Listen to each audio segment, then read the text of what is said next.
우리 하나님 말씀 데살로니가 후서 1장 11절에서 12절입니다. 333페이지 신약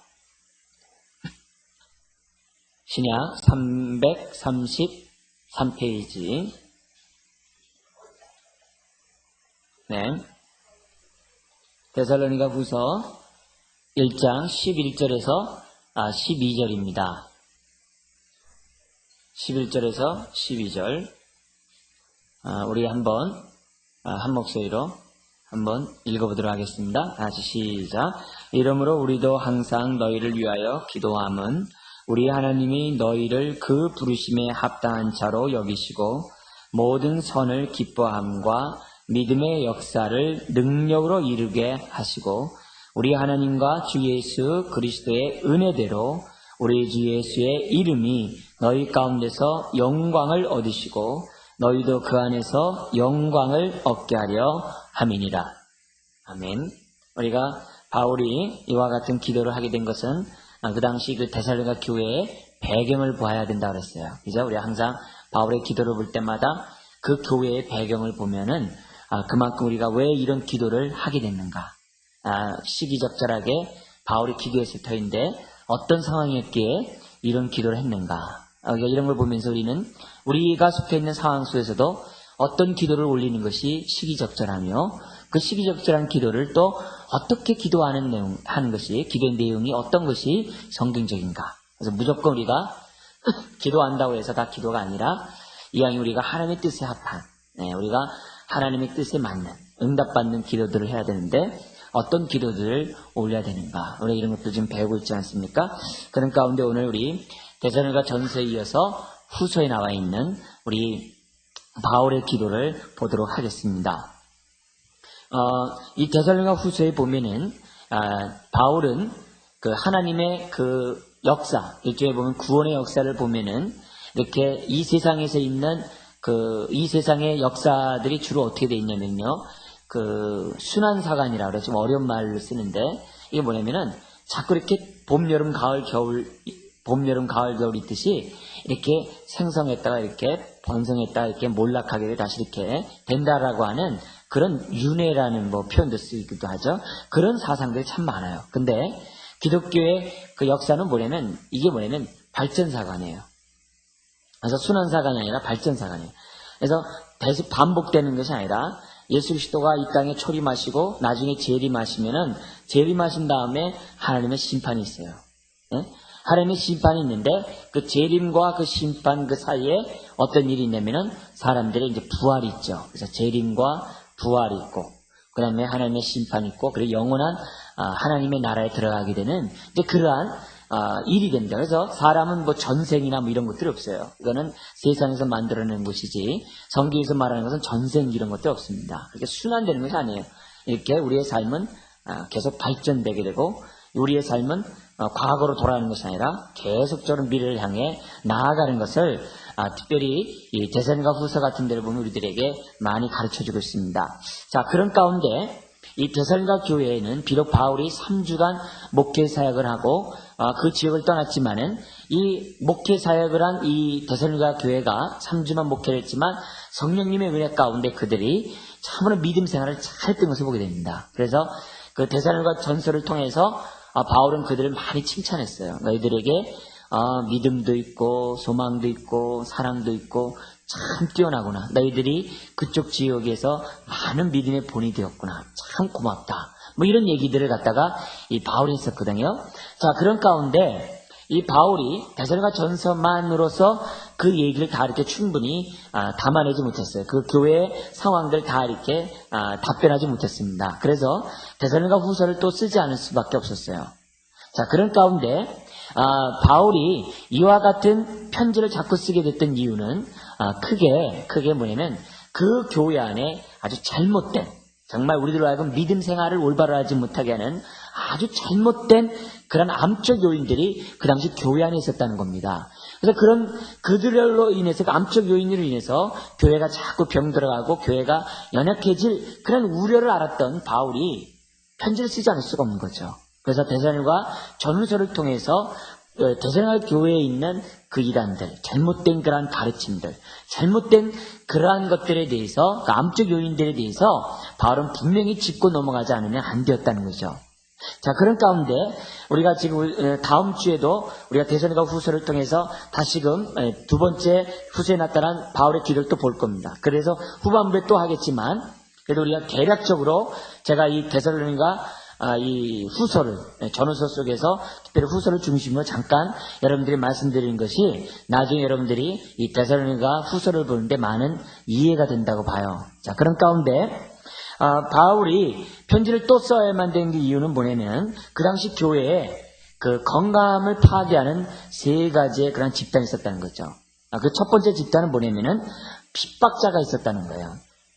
그래서 바울을 핍박했던 그런 자들이 뭐냐면 교회를 그 당시에 핍박하고 있었어요. 그래서 교회는 핍박을 하면 어떻게 됩니까? 한편으로는 위축당하게 되고, 한편으로는 어떻게 돼요? 더 하나님의 은혜를 더 듣게 되죠. 그죠? 핍박에는 이제 두 가지 형태가 나오지 않습니까? 이제 그런 가운데 뭐냐면은 바울은 그들이 핍박을 당하면서 그런 거야. 아니, 우리가 복음과 함께 살고 우리가 하나님 우리와 함께 있다면 왜 핍박을 당하는가? 왜 말씀 가운데 살아가는 우리들에게 왜 핍박이 따르는가? 하나님이 살아있다면 이런 핍박이 없어야 되고 고난이 없어야 되는 거 아닌가? 이렇게 의구심을 가질 것 아닙니까? 여러분들도 신앙생활 하다 보면 어려운 일 있을 때 하나님이 살아계시다면 왜 어려움 없애주시지? 왜 이렇게 어려움을 갖게 했냐고 이렇게 생각할 때 있잖아요. 그런 사람들에게 그 데살로니가 후서 1장에서는 뭐냐면은 그 핍박에 대한 그 유익성을 갖다 얘기를 하는 거예요. 왜 핍박을 당하는가? 거기에는 하나님의 뜻이 있다. 이런 얘기를 말하지 않을 수 없는 거예요. 왜? 그들은 어린 자였거든요. 예수 믿음 만사 형통해야 되는데 그렇지 않은 거에 대해서, 핍박과 환란이 있는 것에 대해서 그것은 유익이고 하나님의 뜻이다. 이런 얘기를 하지 않을 수밖에 할 수밖에 없었다는 거죠. 그게 이제 1장에 이제 강조점이 나옵니다. 이제 그 이유는 하나님의 공의 때문이다. 이건 무슨 또 하나님의 공의와 핍박이 무슨 또 연관이 있어? 고난과 하나님의 공의는 또 무슨 일이야? 이렇게 생각할 수 있는데, 이 무슨 말이냐면은 너희들이 지금 고난을 당해야지만이 장차 주님이 재림할 때 하나님의 영광을 받는다는 거예요. 어떻게 이 땅에서도 영광을 받으면서 저 나라에서도 영광을 받으려고 하느냐 이게. 주님의 영광이 재림과 함께 분명할진데, 그렇다면 그 영광을 받는 사람은 어떻게 돼요? 이 땅에서 핍박을 당하는 것이 하나님의 공의가 아니겠냐는 거예요. 이 땅에서 잘 사는 사람이 잘 먹고 잘 살고서 어떻게 그 하나님 앞에 거룩한 모습을 쓸 수 있냐 이게 아니라는 거예요. 오히려 이런 사람이 핍박과 고난을 통해서 연단을 당하게 되고, 그걸 통해서 더욱더 하나님을 의지하게 되고 더욱더 하나님 합당한 사람이 되기 때문에 핍박의 유익성을 얘기하는 거예요. 그래서 하나님의 공의를 얘기를 해요. 이 얘기를 이 데살로니가 후서 1장에서 우리들에게 얘기하고 있거든요. 참 초신자가 이해하기는 참 어려운 부분입니다. 그러나 우리가 조금이라도 좀 생각해 본다면, 우리가 이 땅에서 당하는 이 고난이 나에게 어떠한 유익을 주는지를 생각해 보면은, 그렇구나. 하나님은 공평하시구나. 이런 것들을 깨닫게 됩니다. 두 번째, 데살로니가 이 교회에 어떤 잘못된 그 일이 있었냐면 뭐냐면 거짓된 교사들이 있었어요. 그 이제 2장에 나오게 되는데, 거짓된 교사들이 뭐냐면은 이미 주의 날이 이르렀다는 거예요. 데살로니가 후서 2장에 보면은, 그래서 2절 같은 데 보면은 2장 2절입니다. 같이 한번 읽어볼까요? 네, 시작. 혹 영으로나 혹 말로나 혹 우리에게서 받았다 하는 편지로나 주의 날이 이르렀다고 쉬 동심하거나 두려워하거나 하지 아니할 것이라. 그러니까 그 당시에 우리 이거 있잖아요. 10월 28일 주님 이제 재림할 거다. 이러면서 막 그런 일이 있지 않습니까? 그런 얘기처럼 뭐냐면 이미 주님이 재림했다는 거예요. 그러니까 얼마나 사람들이 혼란스럽겠어요. 그래서 그런 거짓된 교사들이 대전의 교회의 믿음의 성도들을 흔들어 놓는 겁니다. 연약한 자들을. 핍박에 한번 흔들어 놓고 잘못된 가르침으로써 뭐냐면 사람들의 신앙을 갖다가 흔들어 놓는 거죠.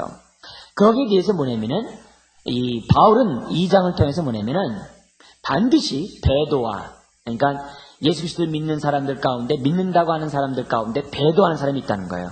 신앙을 저버린 사람이 있다는 거예요. 이런 사람은 애당초 믿지 않는 사람입니다. 우리가 이렇게 키재기 할 때 알고 본 안으로 쭉쭉이 바깥으로 나가는 것처럼 같이 있는 것 중에 쭉쭉이 내보낼 뿐이지 이 배도는 애당초 예수를 믿지 않는 사람들입니다. 그러니까 그런 사람들에 대해서 뭐냐면 배도가 먼저 있고 그 다음에 어떻게 되냐면 불법의 사람, 불법을 행하는 사람이 누구냐? 이건 이제 많은 해석들이 많이 있어요.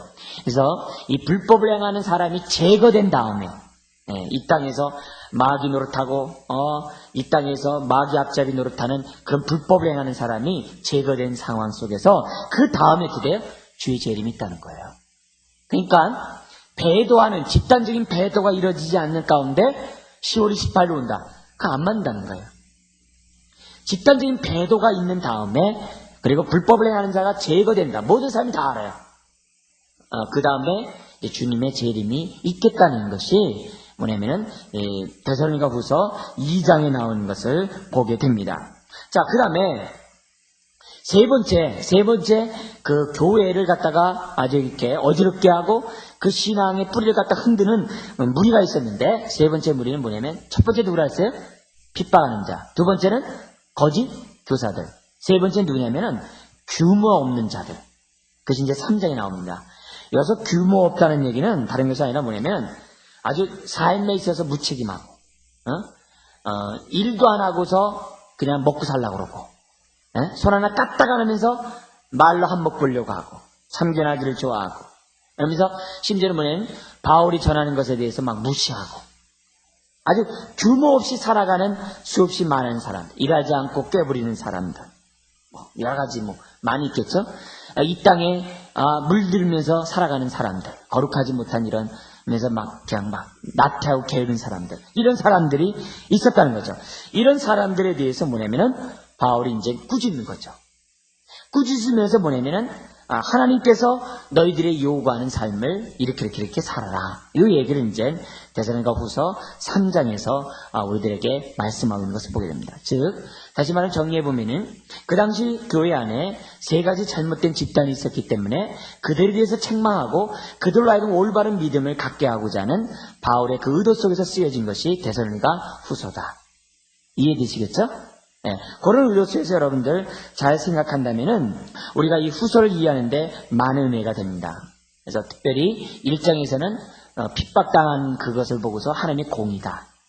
그리고 그 다음에 2장에 그러한 거짓 선생이 나오는데 그런 사람들의 그러한 반역의 모습이 있는 다음에 주님이 재림할 거다. 뿐만 아니라 3장에서는 그 시대는 오늘을 살아가더라도 오늘의 책임을 다해야 된다. 주님이 강림이 온다, 가까이 왔다 해서 뒷짐지고 게으른 것은 좋은 것이 아니다. 이런 얘기들, 내일 세상이 종말이 된다 할지라도 오늘은 내가 사과나무를 심으리다. 이런 것처럼 오늘 일에 최선을 다해야 된다. 그러니까 옛날에 10월 28일 날 주님이 강림한다고 해서 집을 떠나서 막 수십일 동안 은둔 생활하면서 지들끼리 생활한 거 다 뭐예요? 데살로니가후서 3장만 알았다면은 그런 잘못을 범하지 않죠. 잘못 범하지 않죠. 자, 이런 가운데 오늘 우리가 좀 1장을 좀 보면서 우리 11절과 12절에 나와 있는 바울의 기도를 갖다가 봤으면 좋겠어요. 3절에서부터 4절까지 보면은 하나님의 은혜가 강조되고 있습니다. 하나님의 은혜. 그래서 하나님의 은혜로 말미암아 너희 가운데 믿음과 소망과 사랑이 더욱 많고 풍성한 것이 참 감사하다. 그러니까 데살로니가 전서에서도 너에게 믿음, 소망, 사랑이 있는 걸 내가 참 기뻐한다 그랬잖아요. 그것이 더 많은 것에 대해서 감사하는데 그렇게 된 것은 뭐예요? 하나님의 은혜다. 이 얘기를 이제 부각시키고 있어요. 그래서 하나님의 은혜로 말미암아, 하나님으로 말미암아 너희들이 이렇게 더 많아지고 풍성한 것이 얼마나 감사한지 모르겠다. 이런 얘기를 하고 있고요. 그 다음에 5절에서부터 10절에서 통해서 뭐 얘기하냐면 핍박을 당하는 거 하나님의 공이다. 그래서 공의를 통해서 그들의 당하는 그 어려움에 그 고통에 대해서 뭐냐면 지금 변론하고 있는 것을 보게 됩니다. 특별히 이 말씀에 대해서 잠깐 여러분들에게 좀 설명할 필요가 있어요. 잠깐이라도 좀 설명한 다음에 바울의 기도를 들어갔으면 좋겠는데요. 그 다음에 먼저 잠깐 이 11절과 12절 얘기하는데 뭐냐면 여기서 뭐냐면 이제 11절 12절에서 뭐냐면 하나님의 능력을 구하는 기도를 해요. 아까 은혜에 대해서 감사하고, 두 번째는 뭐예요? 공의를 통해서 그들이 핍박당하는 것을 설명하고 있고, 요 11절, 12절은 뭐냐면 하나님의 능력을 통해서 너희들이 이러한 사람이 되기를 바란다 라고 하는 그 기도를 하고 있어요. 구조됐죠? 자, 그런 가운데 먼저 그 5절, 10절의 내용을 갖다가 조금만 우리가 좀 살펴보기를 원한다는 거죠. 자, 여기 보면은 한번 하나님의 공의가 어떻게 드러났는가 한번 보면은 여기서 볼 때 우리 5절 같이 한번 읽어보겠습니다. 5절 같이 읽겠습니다. 시작. 이는 하나님의 공의로운 심판의 표요 너희로 하여금 하나님 나라에 합당한 자로 여기심을 얻게 하려 함이니 그 나라를 위하여 너희가 또한 고난을 받느니라. 이 말의 의미를 이해하시겠죠? 하나님의 공의로운 심판의 표가 있는데, 하나님의 공의로운 표가 있는데 두 가지로 나타나요. 첫째는 뭐냐면 너희가 고난을 당하고 있다는 사실 자체가 하나님의 공의다, 이렇게 얘기를 해요. 참 기가 막히죠. 내가 하나님 나라를 위하여 고난을 당하고 있고 하나님의 복음 때문에 핍박을 당하고 있다면 그 자체가 하나님의 공의가 살아있다는 거예요. 그렇게 느끼는 사람은 어디 있어요? 하나님 원망하지. 하나님 원망하지. 예? 빌립보서 2장 29절은 뭐라 그래요? 하나님의 은혜로 말미암아 주어지는 것이 고난이라고 했어요. 고난이 은혜래요. 그걸 누가 깨달아요? 그건 성령 없이는 깨닫지 못하죠. 정말 성령의 가르침 없이는 깨닫지 못하죠. 그래서 로마서 5장 같은 데 보면은 고난 중에, 환난 중에 기뻐한다는 그 말이, 그거는 하나님 앞에 기도하지 않으면 도저히 깨달을 수 없는 거예요. 깨달을 수 없어요. 여러분, 이 막 전도하고 특별히 가족 전도하는 데서 정말 말 안 되는 가족 보면 어떻게 돼요? 하나님이 어디 있냐라고 막 원망스러울 때 있잖아요. 그렇지 않다는 거예요. 네? 그런 고통이 있을 때 내가 뒤로 넘어지는 것이 아니라 오히려 어떻게 돼요? 내가 더 하나님이 원하는 나에게 뜻이 뭔지를 묻고 내가 더 낮아지고 더 하나님께 매달려야 되겠다, 이렇게 마음 먹고 부르짖어야 되는 거죠. 응? 부르짖어야 되는 거죠. 그래서 하나님의 공의로운 심판의 표에 나타나는 것이 뭐냐면은 바로 고난을 당하고 있다는 그것 뿐만 아니라 두 번째 나타나는 것은 뭐냐면 그런 고난 중에서도 어떻게 돼요? 하나님 나라에 합당한 자로 여기심을 얻는 것. 지금 고난을 당한다고 해가지고서 삶을 잃어버린 것이 아니라, 고난을 당한다고 해서 내가 어떻게 돼요? 내 삶이 그냥 마음대로 산다든지, 또 내 주님의 강림이 가까웠기 때문에 수고도 않고 그냥 입으로 한몫 보려고 하는 그런 것이 아니라, 그렇지 않아서 책임을 다하고 고난 속에서도 믿음과 소망과 사랑의 삶을 살아가는 하나님 나라에 합당한 자, 그렇게 사는 그것이 볼 때 뭐라고요? 하나님의 공이라는 거예요. 참 신기하죠? 우리가 신앙생활 할 때 어려운 일이 있을 때 이상하게 하나님께 더 기도하게 되잖아요. 그 이상하게 고난당할 때 기도하면 왠지 모르게 마음에 기쁨이 더 많아요. 평안할 때 하나님께 기도하는 것보다 고난당할 때 기도할 때 보면 더 마음에 기쁨이 있어요. 기쁨에 눈물이 있어요. 그건 하나님의 은혜라고 말하지 않을 수가 없어요. 그죠? 그런 의미에서 볼 때 여기 지금 바울이 이걸 통해서 하나님의 공의로운 표 두 가지를 우리들에게 보여주고 있다는 겁니다. 자, 이런 의미에서 볼 때 고난은, 핍박은 우리로 하여금 보다 더 신앙생활을 더욱더 원활하게 하고 보다 더 우리 신앙생활을 보다 더 열정적으로 우리가 힘쓰도록 하게 하는 하나님의 은혜의 수단인 것을 성경 우리들에게 가르쳐주고 있다는 겁니다. 자, 그렇기 때문에 우리가 고난을 당할 때마다 뭘 생각해야 돼요? 이제는 하나님의 은혜요, 하나님의 공이라는 사실을 항상 생각해 보시기 바랍니다. 자, 그런 가운데 좀 더 본문을 좀 더 보기 원하는데, 자, 그러면 나중에 주님이 강림하실 때 공의로운 심판을 하게 되겠죠. 그러면 공의로운 심판, 의로운 심판하게 되면 자연스럽게 바울은 그들의 궁금한 것을 설명하지 않을 수가 없어요. 왜? 그들은 재림에 이미 임했다고 얘기했던 사람들이기 때문에 그들에 대해서 자연스러운 질문하게 되는데 세 가지입니다. 언제 하나님의 공의로운 심판이 임할 것인가 보고, 두 번째, 그럼 누가 그 심판을 받을 것인가, 처벌을 받을 것인가. 그 다음에 세 번째는 그 처벌은 어떻게 나타날 것인가? 이렇게 본문에 나타나는데 첫 번째 보면 언제 하나님의 공의로운 심판이 있을 것인가? 7절 하반절에 있습니다. 우리 7절 한번 같이 읽어볼까요? 환난 받는 너희에게는 우리와 함께 안식으로 갚으시는 것이 하나님의 공의시니. 그래서 나중에 주님이 강림하셔가지고 이 땅을 딱 심판하실 때 우리에게 뭘로 갚으신다는 거예요? 고난을 당했으니 안식하라. 이렇게 한다는 거예요. 공의시니 주 예수께서 저희 능력의 천사들과 함께 하늘로부터 불꽃 중에 나타나실 때. 언제입니까? 언제 주님의 공의로운 심판이 이루어집니까? 주님의 강림, 재림할 때. 근데요, 주님의 재림 자세히 보시면요, 영으로 주님의 재림이 오는 게 아니에요. 그 당시에 대사로교회는 그렇게 얘기했다는 말이에요. 영으로 막 왔다 그러고 막 그래요. 이미 왔다는 거예요. 아니라 몸소 올라가신 그대로, 눈으로 본 그대로 주님이 오신다는 거예요. 그래서 몸소 친히 부활의 육신을 가지고 친히 강림하시네. 눈에 보이는 가운데. 영이 아니라는 거죠. 그리고 초림과 달리 재림은 어떻게 오시는 거예요? 하늘로부터 누구와 함께 와요? 천사들과 함께. 능력의 천사들과 함께.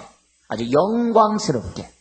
그리고 하늘로부터 불꽃 중에 나타난다는 말은 두 가지입니다. 뭐냐면은 더욱더 하나님의 믿음 가운데 살아가는 우리들을 갖다가 더욱더 정결케 하시고, 그러나 하나님의 말씀대로 살지 않는 자들에 대해 불러서 소멸하시는 그 두 가지의 역사 속에서 주님이 심판하신다는 것을 우리들에게 보여준다는 거예요. 근데 데살로가 전서에서는 먼저 죽은 자들과 함께 강림한다고 했는데 오늘 본문은 뭐라 그래요? 능력의 천사들과 함께. 그러면 종합하면 뭐예요? 주님이 강림하실 때 먼저 죽은 우리 믿음의 성도들과 천사들이 함께 강림한다는 것을 오늘 우리들에게 보여줘요. 이것은 영으로 오는 것이 아니라 눈으로 보이게. 조심하셔야 돼요. 그래서 이미 주님의 강림이 왔다고 생각하면 어떻게 돼요? 이 본문 들여다주면 돼요. 1장 7절 들여다주고 어디 봐라. 그런 말이 어딨냐. 속지 말라는 거죠. 그리고 누가 하나님의 형벌을 받습니까? 8절입니다. 같이 한번 읽어볼까요? 하나님을 모르는 자들과 우리 주 예수의 복음을 복종치 않는 자들에게 형벌을 주시리니. 하나님을 모르는 자들이라는 것은 너무나도 잘 알죠. 그죠? 근데 복종하지 않은 사람들. 여기서 복종하지 않는 것은 뭐냐면은 하나님의 복음을 거절하고 하나님의 뜻을 거절하고, 여기서 보면 뒤에요, 핍박하는 자들, 또 어떻게 돼요? 거짓 선생들, 또 뭐예요? 규모 없는 자들.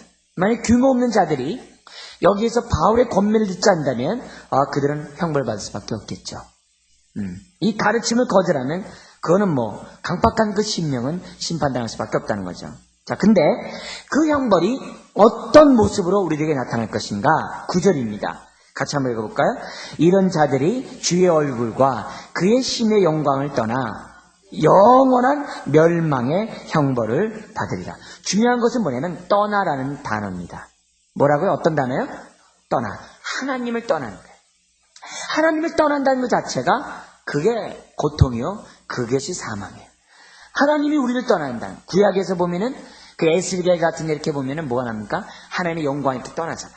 그래서 이가봇이라는 단어도 있잖아요. 하나님의 영광이 떠났다. 그래서 하나님의 영광이 떠난 것보다 더 고통스러운 것이 없어요. 그래서 하나님의 영광이 성전을 떠나는 그것을 갖다 이렇게 보지 않습니까? 그것보다 고통스러운 것이 없는 거거든요. 그건 끔찍한 겁니다. 여기서 나타나는 그 하나님의 형벌이 뭐예요?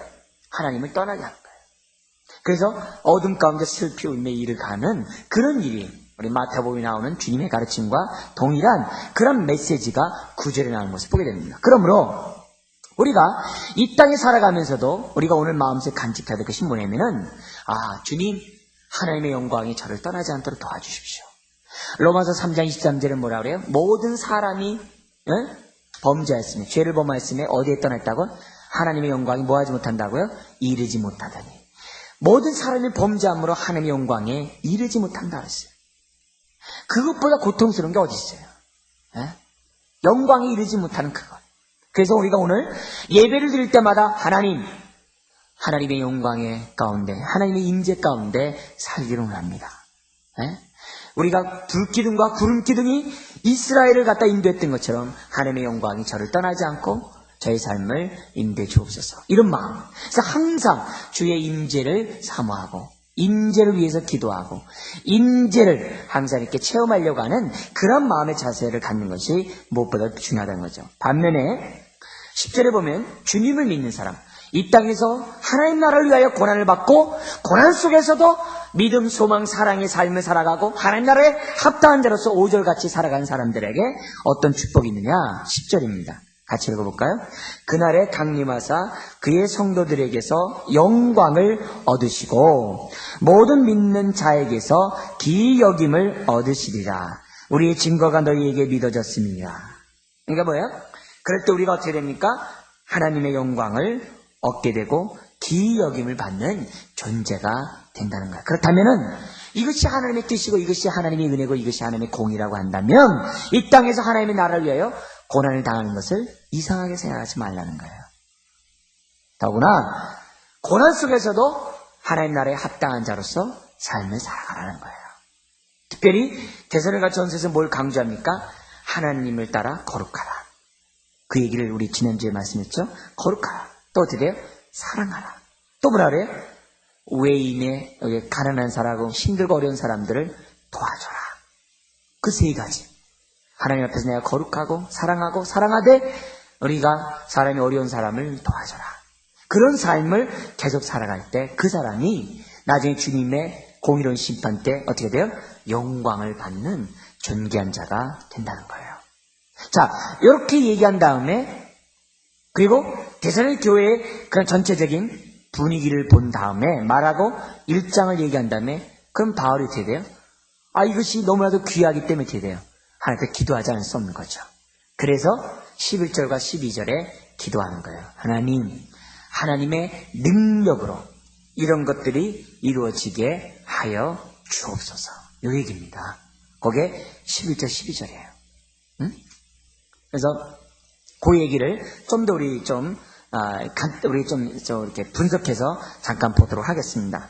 그래서 11절에 보면 이러함으로, 그죠? 이러한 게 뭐예요?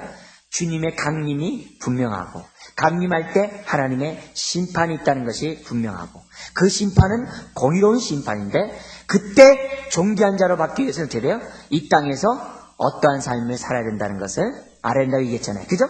그렇게 얘기한 다음에 뭐라고 기도합니까? 첫 번째가 나옵니다. 이러므로 우리도 항상 너희를 위하여 기도함은, 우리 데살로니가 전서에서도 얘기했기 때문에 이것은 생략하겠어요. 우리 하나님이 너희를 그 부르심에 합당한 자로 여기시고, 5절에 나와 있는 얘기를 그대로 쓰는 겁니다. 네? 너희들이 그 부르심에 합당한 자로 여기기를 내가 원한다. 첫 번째 기도가 그거예요. 합당한 자로 여기기 원한다. 이건 얼마나 이 바울이 볼 때 드려요? 데살로니가 교회를 볼 때 기뻤거든요. 어떻게 그들이 복음과 함께 핍박을 당하고 어떻게 그들이 그 핍박당하는 속에서 믿음의 역사와 사랑의 수고와 소망의 인내를 가지면서 그들이 살아갈 수 있냐 이게요. 너무 감사했거든요. 그리고 3절 4절에 그런 것들이 너희에게 넘쳐나고 그런 가운데 뭐냐면 더 많은 것에 대해 풍성한 것에 난 너무 감사하다. 난 너무 기쁘다. 그랬던 바울이었기 때문에 그래요. 내가 이렇게 기뻐하는 이것을 갖다가 하나님도 인정하기를 원한다. 참 감사하지 않겠어요? 이런 것들, 이런 기도. 그래서 하나님이 너희를 그 부르심에 합당한 자로 여기시는. 저도 여러분을 위해서 기도합니다. 여러분들이 하나님 나라에 하나님이 정말 부르심에 합당한 자로서 여기시기를 주의 이름으로 축원드립니다. 그래서 우리들의 인생은 결정되어진 겁니다. 주님의 강림이 분명하고 하나님의 공의가 분명하다면 오늘 이 땅에 우리들이 어떤 모습을 살아야 된다는 거예요? 핍박이 있다 할지라도 고난이 있다 할지라도 두려워하지 말고, 그죠?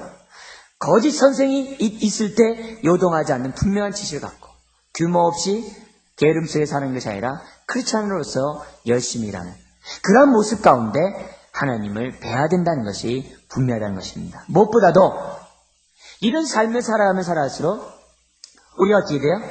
하나님이 어떻게 됩니까? 우리를 이 땅에 오실 때 그래요? 하늘로부터 불꽃 중에 나타나신다 그랬어요. 그렇다면은 우리가 주님 앞에 섰을 때 거룩한 모습으로, 데살로니가전서도 얘기했던 거예요. 거룩한 모습으로 주님 앞에 서고자 우리들이 노력해야만 한다는 것이죠. 거룩한 모습은 다른 것 아니에요. 서로 사랑하고 서로에게 어렵고 힘든 사람들을 위해서 함께 동역하는 그런 것들, 문제를 놓고 얼마만큼 부르짖었는가. 그리고 나중에 주님 앞에 설 터인데 내가 주님 보기에 정말 합당한 자로서 설 수 있는 그러한 확신이 있는가. 하나님도 나를 갖다가 즐거움으로 하나님 앞에 거룩하고 흠없는 모습으로 서고자 나를 갖다가 이렇게 역사한다고 하셨는데, 나를 다듬어 가신다고 했는데 그 부름 앞에 나는 얼마만큼 합당한 삶을 살아가고 있는가. 우리들은 생각해야만 합니다. 우리가 이 땅에 살아가는 데 있어서 먹고 우리가 자고 우리가 쉬고 정말 우리들이 일하는 것이 삶을 살아가는 데 기본인 것처럼 우리가 주님을 닮고 흠없고 거룩한 모습으로 살아가는 것이 뭐냐면 신앙의 기본이라는 겁니다. 그럴 때 우리는 하나님 앞에 합당한 모습으로 산다는 겁니다. 그 다음에 두 번째로 우리들을 위해서 기도한 내용이 뭐냐면 모든 선을 기뻐함과, 이 선을 기뻐한다는 게 뭐냐면 하나님의 선한 뜻을 갖다가 이렇게 좋아하는 겁니다. 하나님의 뜻이 이렇다 그러면 어떻게 돼요? 할렐루야 하는 거예요. 하나님이 이렇게 하라 그러면 아멘 하는, 그렇게 해서 하나님의 선하시고 기뻐하시고 온전한 뜻이 무엇인지 분별하면 그것을 막 기뻐해요. 이게 주의 뜻이래요. 보험과 함께 죽어라 그러면 기뻐해요. 알고자를 가라 그러면 뭐예요? 기뻐해요. 막 이런 모습이에요. 그래서 모든 선을 기뻐함과, 그 다음부터 어떻게 돼요? 믿음의 역사를 능력으로 이루게 하시고, 이렇게 됐어요. 이 말은 뭐예요? 한 뜻을 깨달았으면 어떻게 돼요? 그 뜻에 순종하는 것은 당연한 것 아닙니까? 그래서 그 뜻에 순종함으로 믿음의 역사를 이루는 거예요. 예를 들면은 복음의 진보를 나타냅시다. 우리 전도합시다. 우리 믿지 않는 사람들을 위해서 전도합시다. 그럼 어떻게 돼요? 그 뜻을 기뻐하는 거예요. 그리고 전도하기 위해서 순종하는 거예요. 그래서 순종하니까 어떻게 돼요? 순종하니까 어떻게 돼요? 전도에 순종하니까 하나님의 능력이 필요하잖아요. 그래서 능력을 더 입어야 되잖아요. 그러면서 어떻게 돼요? 그 능력 가운데 전도를 갖다가 영혼을 갖다 구원하게 되면 어떻게 돼요? 그게 바로 믿음의 역사가 아니겠어요? 그러니 전도면 전도, 사랑이면 사랑, 섬김이면 섬김, 도움은 도움, 내가 헌신이면 헌신, 봉사면 봉사, 여러 가지 여러 모양으로 하나님 뜻을 깨달은 대로 그 뜻을 갖다 내가 순종하면은 어떻게 돼요? 순종하기를 바울은 기도하고 있다는 거죠. 그러니까 이런 것들을 볼 때 우리가 하나님의 이 세대를 본받지 말라는 뜻을 깨달으면 그렇게 사는 그것을 위해서 바울이 기도하고 있다는 겁니다. 특별히 데살로니가 교인들이 나중에 뭐냐면 바울이 예루살렘에 기근을 당하고 예루살렘이 뭐냐면은 올라가게 되는 그런 일을 가게 됩니다. 기근 당했을 때 이 구제비를 가지고서 이 바울이 로마서를 쓰면서 그거 쓰지 않습니까? 그죠?